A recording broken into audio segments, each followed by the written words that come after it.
Waalaikumsalam warahmatullahi wabarakatuh.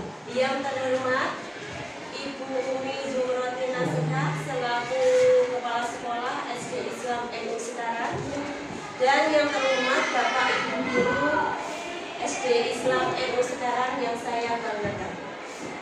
Tidak lupa kita panjatkan puji syukur atas kehadirat Allah, di mana di pagi hari ini kita bisa melaksanakan sosialisasi dengan keadaan sehat walafiat.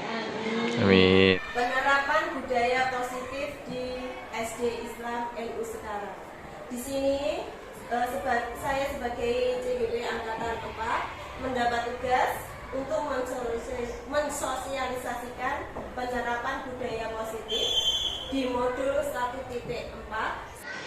Penerapan budaya positif di SD Islam NU Sekarang. Di sini budaya positif terdiri dari perubahan paradigma, disiplin positif, motivasi perilaku manusia, kebutuhan dasar manusia, posisi kontrol, dan restitusi. Sebelum kita masuk ke budaya positif,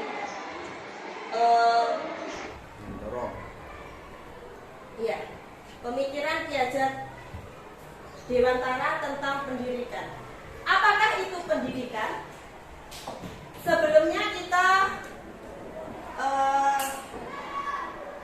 menyadari bahwa maksud pendidikan itu adalah mengajar materi pelajaran pada anak-anak agar mereka mencapai nilai rapot tertinggi dan jadi juara kelas yang dapat prestasi di banyak lomba. Tetapi di pemikiran Ki Hajar Dewantara, maksud pendidikan itu adalah menuntun segala kekuatan kodrat pada anak agar mereka dapat mencapai keselamatan dan kebahagiaan setinggi-tingginya sebagai anggota masyarakat. Jadi kita itu sebagai seorang pendidik hanya bisa menuntun anak, tidak bisa anak seperti mengharapkan anak seperti kita. Ya Bapak Ibu. Jadi anak itu sudah dari lahir sudah mempunyai kodratnya masing-masing. Jadi kita cuma menuntunnya saja, hanya bisa menuntun tapi tidak bisa merubah anak itu menjadi seperti kita. Di sini anak didik bagaikan benih-benih padi yang mempunyai potensi yang beragam. Kita hanya bisa menumbuhkan dan membentuk karakter anak sesuai kodrat alam dan kodrat Tuhan. Karena kita tidak bisa benih padi kita rubah menjadi benih jagung, dan sebaliknya benih jagung tidak bisa kita rubah menjadi benih padi.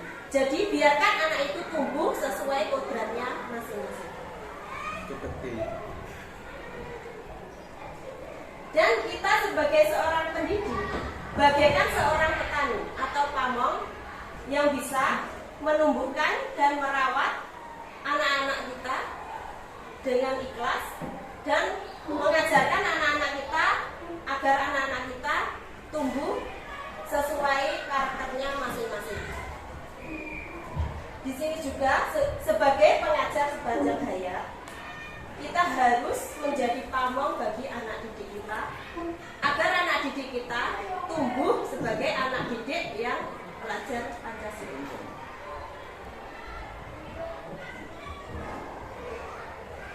Di sini ibaratkan anak didik kita sebagai seorang benih-benih padi atau benih-benih jagung yang memerlukan lahan untuk tumbuh subur.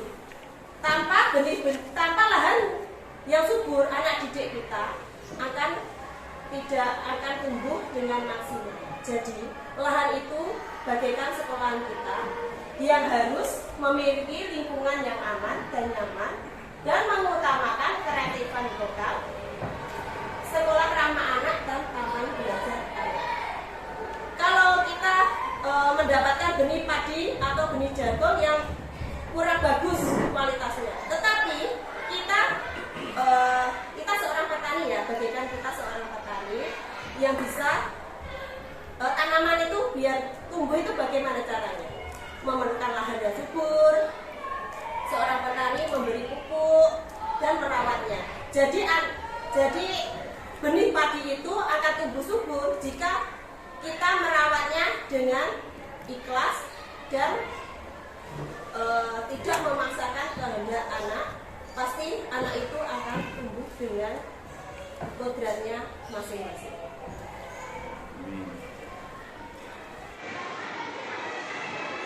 Di sini perubahan paradigma. Di sini ada perbedaan stimulus kontrol dengan teori kontrol. Bisakah kita mengontrol seseorang? Kalau menurut saya, kita itu tidak bisa mengontrol seseorang.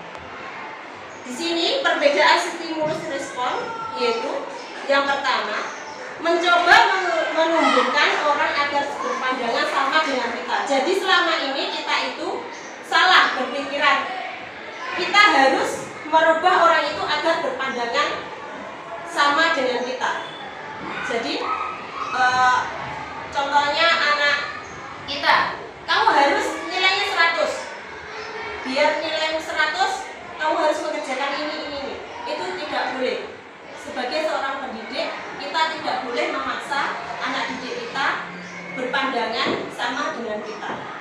Yang kedua, perilaku buruk dilihat sebagai salah satu kesalahan. Di sini masih banyak ya, terutama saya dulu, saya berpandangan kalau ada anak ini salah, saya itu berpandangan kesalahannya yang saya ambil, bukan solusinya. Oh, anak ini, contohnya anak ini memukul temannya, berarti saya langsung saya langsung jawab anak itu salah, tidak mencari solusinya apa. Itu pandangan saya dulu.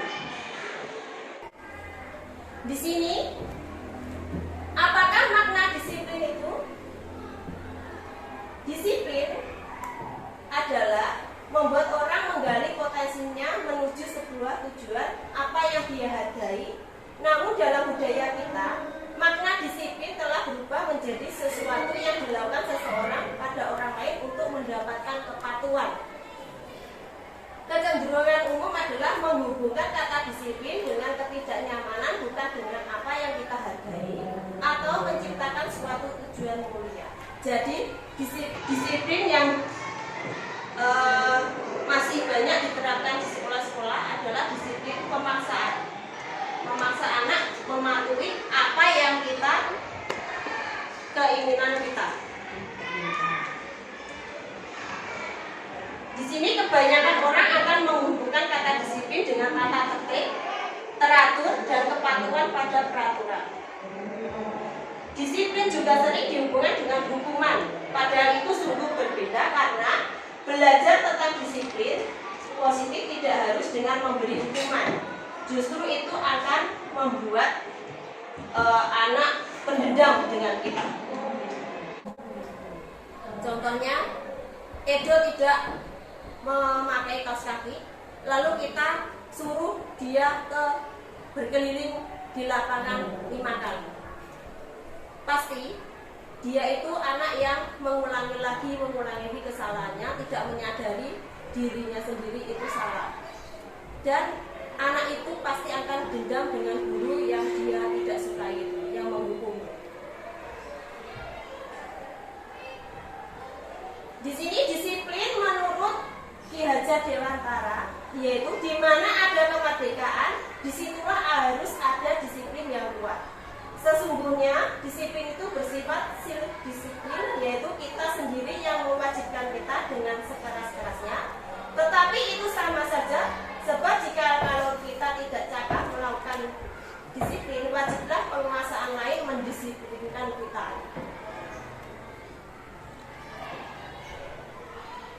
Di situ Ki Hajar menyatakan bahwa untuk mencapai kemerdekaan atau dalam konteks pendidikan kita saat ini, untuk menciptakan murid yang merdeka, syarat utamanya adalah disiplin yang kuat. Jika kita tidak memiliki motivasi internal, maka kita memerlukan pihak lain untuk mendisiplinkan kita, memotivasi internal karena berasal dari luar, bukan dari dalam diri kita sendiri. Jadi kita itu disiplin harus didasari pada diri kita sendiri. Baru kalau kita tidak bisa disiplin, kalau kita tidak bisa mendisiplinkan diri, baru orang lain yang mendisiplinkan diri kita. Disiplin, di sini disiplin berhubungan erat dengan keyakinan kelas. Apakah keyakinan kelas itu? Keyakinan akan lebih memotivasi seseorang dari dalam dan di luar orang itu.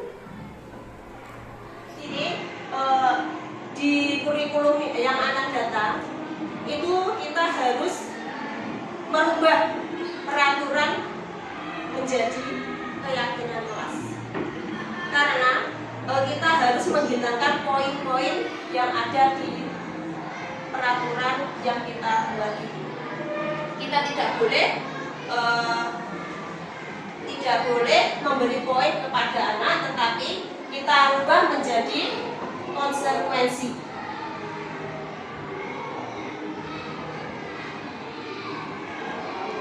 Di sini dokumentasi, contoh dokumentasi keyakinan kelas 1A. Mereka membuat keyakinan kelas dengan antusias. Keyakinan kelas merubah peraturan menjadi meyakini bahwa diri mereka itu pasti bisa disiplin. Lebih meyakini kalau disiplin itu tidak pada hukuman saja.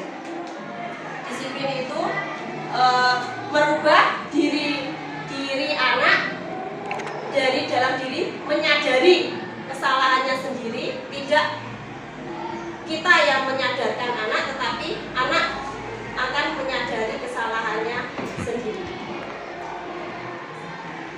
Di sini peraturan kelas, di kelas 1A ada 24 anak.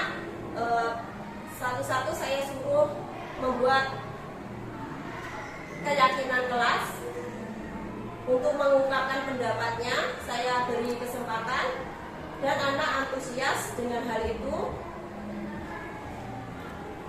Dia menempelkannya di kertas yang sudah saya sediakan. Lalu di sini saya rangkum jadi satu, cuma saya buat kesepakatan kelas cuma 8 kesepakatan kelas karena biar mudah diingat oleh anak. Di sini kesepakatan kelas 1A yang pertama, saling tolong menolong dan menghargai. Yang kedua, datang ke sekolah tepat waktu. Yang ketiga, mengucapkan salam bila masuk kelas. Yang keempat, mengumpulkan tugas tepat waktu. Yang kelima, menjaga kebersihan. Yang keenam, melaksanakan tiket sesuai jadwal. Yang ketujuh, berdoa sebelum dan sesudah belajar. Yang kedelapan, tidak bertengkar dengan teman. Iya, ini bedanya kesepakatan kelas dengan peraturan, yaitu kalau peraturan tidak boleh memukul teman. Tapi kalau di sini tidak bertengkar dengan teman. Dia menyadari bahwa bertengkar itu perbuatan yang jelek. Dia menyadari diri sendiri bahwa bertengkar itu perbuatan yang tidak baik, maka dia menyadari kesalahan. Di sini, kenapa saya buat kesepakatan kelas? Karena semua orang itu mempunyai 5 kebutuhan dasar, yaitu kebutuhan bertahan hidup, cinta kasih sayang, penguasaan, kebebasan, dan kesenangan. Di sini seluruh tindakan manusia memiliki tujuan tertentu. Semua yang kita lakukan adalah usaha terbaik kita untuk mendapatkan apa yang kita inginkan. Ketika kita mendapatkan apa yang kita inginkan, sebetulnya saat itu kita sedang memenuhi suatu kebutuhan dasar kita. Di sini seorang murid melakukan suatu perbuatan yang bertentangan dengan nilai-nilai kebajikan atau melanggar peraturan. Hal itu sebenarnya dikarenakan mereka itu gagal memenuhi dasar kebutuhan mereka. Contoh kasus contoh, ada kasus ya. Ibu Laila adalah guru wali kelas 2C di SD Zahati. Sedang bingung menghadapi ulas salah satu murid di kelasnya, yaitu Inara. Beberapa anak di kelas 2C telah datang padanya dan mengeluhkan Inara yang seringkali meminta bekal makan siang mereka dengan paksa. Jika Anda menghadapi situasi seperti Ibu Laila, apa yang Anda lakukan? Menurut Anda, kira-kira apa alasan Inara melakukan hal itu? Biasanya kita melihat guru ini di sekolah-sekolah lain masih banyak yang langsung menuduh anak itu bersalah. Tetapi di sini pada Inara itu ingin memenuhi kebutuhan dasarnya. Di sini ada 5 kebutuhan dasar. Mungkinkah Inara ingin diperhatikan? Atau mungkin tidak dibawakan bekal atau kebutuhan bertahan hidup? Mungkin Inara itu merasa hebat agar temannya takut dengannya. Itu adalah kebutuhan dasar penguasa. Atau Inara merasa bosan karena bekal yang dibawakan selalu sama dengan yang kemarin. Jadi kita itu harus menyelidiki dulu, mencari tahu apakah anak ini benar berbuat salah atau tidak. Karena kebutuhan dasar manusia itu ada 5 kebutuhan dasar yang harus dipenuhi seseorang. Di sini kebutuhan dasar bertitik berat dengan posisi kontrol guru. Apakah posisi kontrol guru itu? Posisi terbaik yang hendaknya diambil guru adalah sebagai manajer. Di sini ada 5 posisi kontrol guru. Ada manajer, pemantau, teman, pembuat merasa bersalah, atau penghukum. Seringkali kita masih banyak ya seorang pendidik yang menduduki posisi penghukum, pembuat merasa bersalah, dan sebagai teman. Tetapi yang posisi yang paling baik, yang paling tepat adalah posisi manajer. Di sini posisi penghukum, seseorang penghukum bisa menggunakan hukuman fisik maupun verbal. Orang-orang yang menjalankan posisi penghukum senantiasa mengatakan bahwa sekolah memerlukan sistem atau alat yang dapat lebih menekan murid lebih dalam lagi. Di sini posisi penghukum bisa membuat murid dendam dengan kita. Contohnya, patuhi peraturan saya. Awas kalau kamu nggak mau, tidak naik kelas. Itu posisi penghukum. Murid akan tidak menyadari kesalahannya, tetapi malah mengabaikan peraturan yang ada di sekolahan dan membenci gurunya. Kita sebagai teman, guru sebagai teman dengan murid, nanti malah murid akan terlihat tergantung pada kita. Allah ini loh, Bu Laila. Nah, ini loh Bu Laila loh, enak diajak ngobrol, pasti nanti nilai saya pasti bagus sekali. Apalagi kalau Bu Laila saya kasih hadiah. Itu sebagai teman, guru sebagai pendidik, seorang pendidik sebagai teman ada hal positif dan negatifnya. Pendidik sebagai manajer yang terakhir ini sangat bagus sekali dan sangat baik buat diterapkan di sekolahan. Manajer adalah posisi mentor di mana guru berbuat sesuatu bersama dengan murid, mempersilahkan murid bertanggung jawab atas perilakunya, mendukung murid agar dapat menemukan solusi atas permasalahannya. Jadi di sini ini sebagai manajer, murid itu akan menyadari kesalahannya sendiri dan guru dan guru ini sebagai manajer, guru bertanggung jawab atas perilaku murid. Seorang manajer telah memiliki keterampilan di posisi teman maupun pemantau, dan dengan demikian bisa jadi waktu-waktu tertentu kembali pada 2 posisi tersebut bila diperlukan. Namun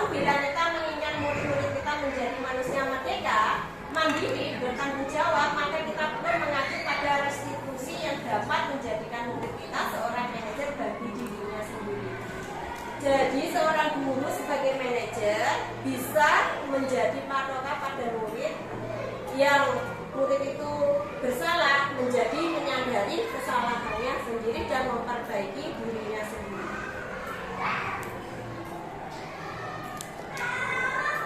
Contohnya, seorang pendidik sebagai manajer di sini, apa yang kita yakini? Apakah kamu meyakininya? Jika kamu meyakininya, apa kamu bersedia memperbaikinya? Ya, itu mengatakan kita pantau dulu, kita amati. Guru itu sebagai manajer kita amati kesalahannya murid, lalu kita selesaikan bersama-sama. Segitiga restitusi adalah proses menciptakan kondisi bagi murid untuk memperbaiki kesalahan mereka, sehingga mereka bisa kembali pada kelompok mereka dengan karakter yang lebih kuat. Sebagai manajer, guru hendaknya selalu berupaya mendorong atau membimbing anak untuk melakukan restitusi. Melalui restitusi, ketika murid berbuat salah, guru akan menanggapi dengan cara memungkinkan murid untuk membuat evaluasi dari dalam dirinya, apa kesalahannya. Dan di sini restitusi menguntungkan korban, tetapi juga menguntungkan orang yang telah berbuat salah. Di sini sesuai dengan prinsip teori kontrol. Ada 9 ciri-ciri restitusi, yaitu yang pertama bukan untuk menebus kesalahan, namun untuk belajar dari kesalahan. Yang kedua, memperbaiki hubungan. Yang ketiga, tawaran bukan paksaan. Yang keempat, restitusi menuntun untuk melihat ke dalam diri anak. Yang kelima, restitusi mencari kebutuhan dasar yang mendasari tindakan. Yang keenam, restitusi diri adalah cara yang paling baik untuk memperbaiki diri. Yang ketujuh, restitusi fokus pada karakter bukan tindakan. Jadi di sini restitusi fokus pada karakter anak bukan tindakan. Yang 8, restitusi fokus pada solusi. Yang ke-9, restitusi mengembalikan murid yang berbuat salah pada kelompoknya. Di sini ada segitiga restitusi. Yang pertama, validasi tindakan yang salah. Yang kedua, menstabilkan identitas. Yang ketiga, menanyakan keyakinan. Contohnya, validasi tindakan yang salah adalah kamu tentu punya alasan mengapa melakukan itu. Contohnya kemarin ada anak yang tidak sengaja mendorong temannya saat berolahraga sepak bola, dan anak itu menangis. Lalu saya datangi, saya ajak bicara, saya dekati, saya ajak ke ruang guru, lalu saya tanyakan kepada anak yang mendorong anak itu, kamu tentu punya alasan mengapa melakukan itu. Adakah cara lain untuk mendapatkan apa yang kamu butuhkan? Setiap ini keyakinan ya, menstabilitas. Di sini saya tanya, setiap orang pasti mempunyai salah, tetapi bukan kamu saja yang pernah berbuat salah, tetapi guru juga pernah berbuat salah. Nah, di sini kamu dari kasus ini saya bertanya, keyakinan kelas apa yang telah kita sepakati sebelumnya? Kamu ingin menjadi orang seperti apa? Biar menjadi orang baik, biar menjadi orang yang peduli dengan temannya, rukun dengan temannya. Kamu harus bagaimana? Itu yang saya tanyakan pada anak yang berbuat salah. Jadi anak itu menyadari kesalahannya dan tidak mengulangi kesalahannya. Perbedaan di sini ada perbedaan hukuman dan konsekuensi. Kalau hukuman kita kenal sebagai sesuatu yang menyakitkan yang harus terjadi, membuat anak sakit hati, fisik maupun hati untuk jangka waktu lama. Anak membenci kedisiplinan, paksaan ya, hukuman itu adalah paksaan untuk anak menuruti apa yang kita inginkan. Mendorong anak menyakiti diri sendiri, konsep diri yang buruk. Anak belajar untuk menyembunyikan kesalahannya. Jadi di sini kalau kita sering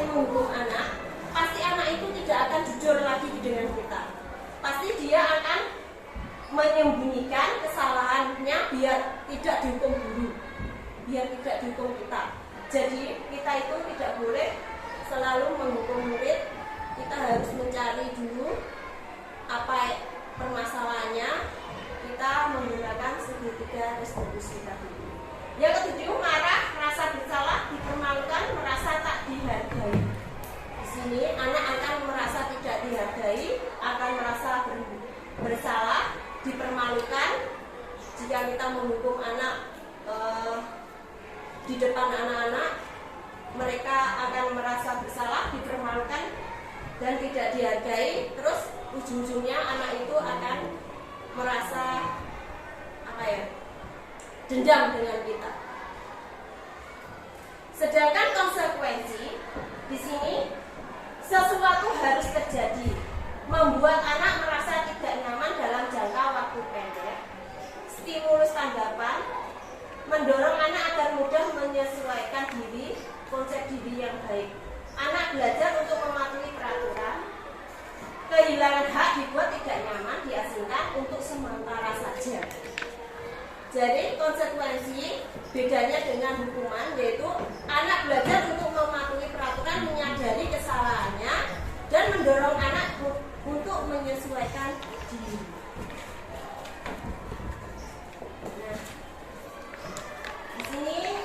Nah, di sini sudah.